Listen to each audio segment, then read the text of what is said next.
Avoiding fast fashion and the pull of social media trends really does take intention, but it's totally doable and can be very empowering. On today's episode, we're talking about how to break the cycle, how to build a more conscious personal style, and share some tips and tricks to ways that you can define your style and be a little bit more selective with your purchasing decisions.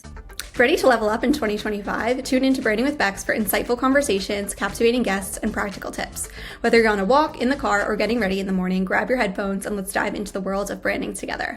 Hey everyone, welcome back to another episode of Branding with Bex. It's your host Bex here, and today's podcast is all about embracing conscious fashion and breaking free from trends so that you can find your own personal style without really going into all of the different trends that show up on Instagram every single day. Now, this is someone speaking from the fashion influencer world, so I definitely have a lot of experience in following those trends and staying up to date in them. And I'm not saying don't go buy something, but I am saying maybe there's some things that you're purchasing because you just see it online and you think you need it, but you don't actually need it. On today's episode, we're breaking down some reasons and ways to define your style. And then we're also going to share just some tips and tricks and with overall Instagram and social media shopping and ways that you can be a little bit more conscious when making those purchasing decisions. So without further ado, let's just dive right into the content.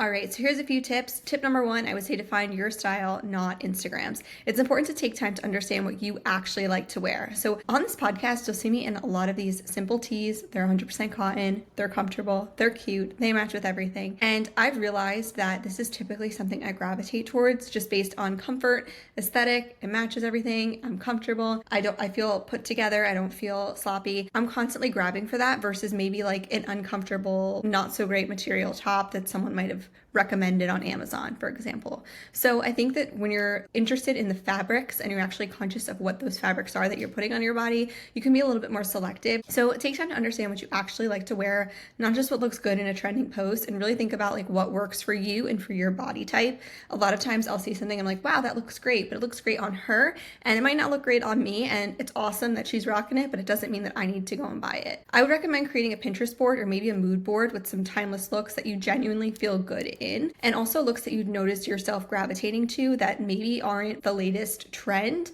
but it's something that helps define your own personal style. A question that you could ask yourself is, would I wear this if no one saw it on Instagram and TikTok? And you can even follow that up with, why am I buying this? So if there's something that you see online, you're like, wow, this is a really gorgeous dress and I need to buy it, but you have nothing coming up for you to wear that dress to, you know it's just gonna sit in your closet. Just because it's on sale doesn't mean you need to go purchase it. Wait until that decision comes up where maybe you need something to wear, and then look into maybe some of these saved things that you have later on. Number two, I would say pause before you purchase. So practice the 24 to 72 hour rule before buying it. If you're still thinking about it later on and it fits your wardrobe, you know it's not just an impulse buy. So I would say avoid browsing when you're bored or you're scrolling and it just automatically drives you over to that link. Again, I am saying this as someone who makes commission off of a link, so I'm just giving it to you real.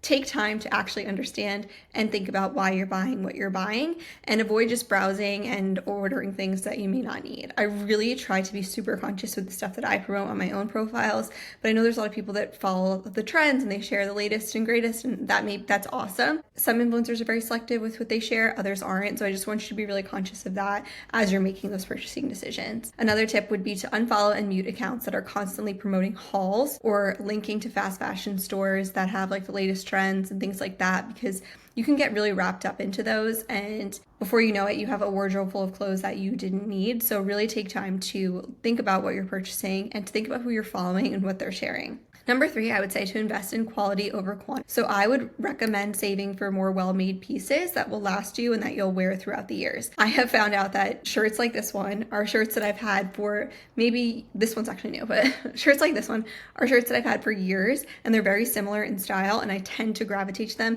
The quality's good and it lasts a long time. And I would say I would recommend purchasing clothing like that you would wear every day and just put on every day and feel good in, versus clothing that maybe is like a scratchy or a polyester, not a great material, that is really a low frequency fabric and doesn't last you as long. Again, this is totally up to you, not expert on anything, but just sharing my feedback. I would recommend, wearing that durable fabric, flattering fits, and neutral colors. Definitely have fun with some bright colors here and there, but if you're someone that gravitates towards neutrals, don't go ordering some bright colors online. And also, another rule of thumb is that maybe a $100 jacket that you would wear 50 times is definitely more valuable and cost effective for your wallet than a $30 jacket that you'll probably wear twice. Learn to spot quality, natural fibers, double stitching, thoughtful tailoring, things that's going to fit you well. Because if you have something that maybe needs to be taken to a seamstress, that might be something that gets pushed down the line. If you have something that it comes in and you're not super enthusiastic about it, but you think maybe later you'll like it,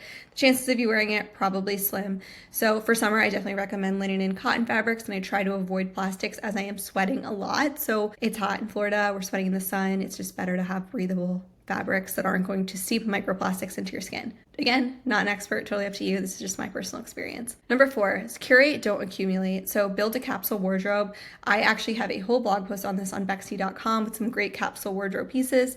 These are solid basics that feel comfortable and you feel confident in. So a smaller collection of versatile mix and match pieces that you'll rewear and you'll restyle. You can wear them in different ways. This is super helpful and beneficial for you instead of just kind of gathering all of the different styles and trends that may or may not fit your wardrobe and you may not be reaching for. So think about like your day-to-day routine and why you gravitate to certain clothing, and that can also help with creating that capsule wardrobe. So document your outfits that you're wearing. So if you have like favorite outfits that you feel comfortable and confident in and you already look great in, take note of those. Trust me, your audience is not going to remember if you're an outfit repeater on social media. They just won't. There's so much content that goes out there. So don't stress if you feel like, oh, well, I need a new outfit for Instagram. You do not. I'll be someone to tell you that. You don't. Take things that you already have and try to switch them up to make some new looks. Number 5, I would say it's really helpful to shop sustainable brands. You can also look into apps like Poshmark if you're interested in shopping secondhand. And it would be so fun too to do something like if you're doing a thrift with a friend or significant other to pick out outfits for each other at a store.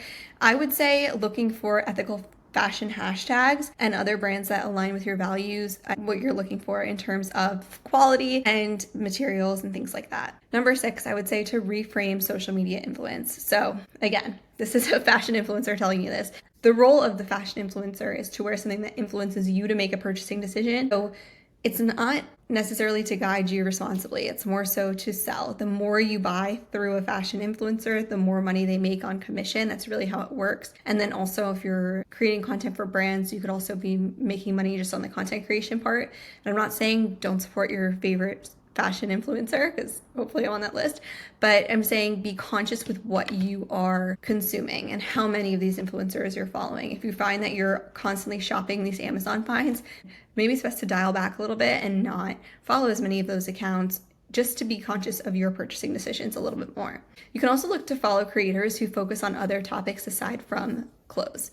So something I would recommend is looking to creators that share maybe things to do, ways to stay healthy, like that share real tangible tips that you can apply into your life for free without absorbing all the content from these creators that are constantly selling you something. And next, I would say to let go of fashion FOMO. It's important to feel good in your clothes, and it isn't about keeping up with the latest trend. It's more about showing up authentically and feeling confident in what you're wearing. So by ditching any quick fast fashion trend and the social media hype, it's really achievable and it is empowering. I would say to focus on your personal style, clothing that you like, pause before purchasing, invest in quality pieces, and curate that capsule wardrobe so every morning you're reducing that decision fatigue by going right into that drawer that has all of those tops that you love to wear. Remember that trends fade, but your authentic style lasts, and do not let FOMO get to you. I promise you that nobody knows that you're an outfit repeater. Thank you guys so much for tuning into this brief but hopefully informative episode. I'll catch up with you all next week at the same time work for you.